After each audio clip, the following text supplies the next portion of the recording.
भगवान ने आपको गरीब और दुखी क्यों बनाया? प्रस्तावना। गंगा किनारे बसा एक छोटा सा गांव था, जहां लोग अपनी सरल और शांतिपूर्ण जिंदगी जीते थे। इसी गांव में एक गरीब ब्राह्मण रहता था, नाम था माधव। वह बहुत ही धार्मिक और सदाचारी व्यक्ति था, लेकिन उसकी गरीबी ने उसे जीवन भर दुखों में रखा था। वह सुबह सुबह नदी किनारे स्नान करता, भगवान की पूजा करता और फिर गांव में घूम घूम कर भिक्षा मांगता। लेकिन एक सवाल हर दिन उसके मन में उठता, भगवान ने मुझे इतना गरीब और दुखी क्यों बनाया? गरीबी और संघर्ष की छाया। माधव की झोपड़ी बहुत चर्च थी। जब बारिश होती तो छत टपकने लगती, ठंडी रातों में उसकी पत्नी और बच्चे ठिठुरते रहते। कभी कभी कई दिनों तक पेट भरने के लिए अन्न भी नहीं होता। गांव के लोग उसकी ईमानदारी और भक्ति की प्रशंसा तो करते थे, लेकिन उसकी मदद करने कोई नहीं आता। माधव रोज मंदिर जाता और भगवान से यही प्रश्न करता, हे प्रभु, मैंने कोई पाप नहीं किया, फिर भी मुझे इतनी कठिनाइयाँ क्यों दी?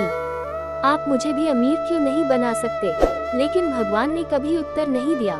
स्वप्न में मिला भगवान का उत्तर। एक दिन बहुत भूखा और निराश होकर माधव एक पीपल के पेड़ के नीचे सो गया। उस रात उसने एक अद्भुत सपना देखा। भगवान स्वयं उसके सामने प्रकट हुए और मंद मुस्कान के साथ बोले, माधव, मैं जानता हूँ कि तुम दुखी हो, लेकिन क्या तुम सच में समझते हो कि धन और सुख ही जीवन का सार है? माधव ने हाथ जोड़कर कहा, प्रभु, मैं जानना चाहता हूँ कि आपने मुझे गरीब और दुखी क्यों बनाया? भगवान मुस्कुराए और बोले, चलो, मैं तुम्हें एक रहस्य दिखाता हूँ, पिछले जन्म का रहस्य। भगवान माधव को एक दिव्य यात्रा पर ले गए। उन्होंने उसे उसका पिछला जन्म दिखाया। माधव एक राजा था, बहुत शक्तिशाली और समृद्ध। उसके पास बड़े बड़े महल, असंख्य सैनिक और अकूत धन संपत्ति थी। लेकिन वह राजा बहुत क्रूर था। उसने गरीबों को सताया, साधु संतों का अपमान किया और अपने धन के घमंड में अनेक अत्याचार किए। जब राजा का अंत हुआ, तब यमराज ने उसका न्याय किया।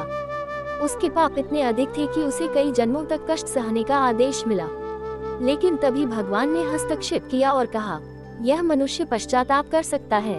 इसे एक जन्म ऐसा दो जहाँ ये सच्चे धर्म को समझे और दया, करुणा और सेवा का महत्व जाने।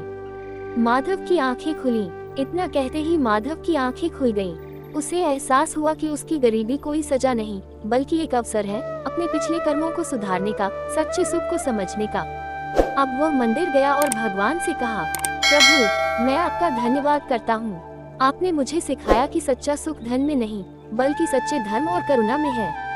उस दिन से माधव की सोच बदल गई। उसने कभी अपनी गरीबी को कोसा नहीं, बल्कि अपने कर्मों को सुधारने में लग गया।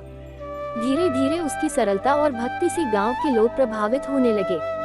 उन्होंने उसकी मदद करनी शुरू कर दी और कुछ ही वर्षों में उसकी हालत सुधर गई। उपसंहार। ये कहानी हमें सिखाती है कि जीवन के कष्ट सिर्फ हमारे वर्तमान के परिणाम नहीं होते, बल्कि यह हमारे पिछले कर्मों से जुड़े होते हैं।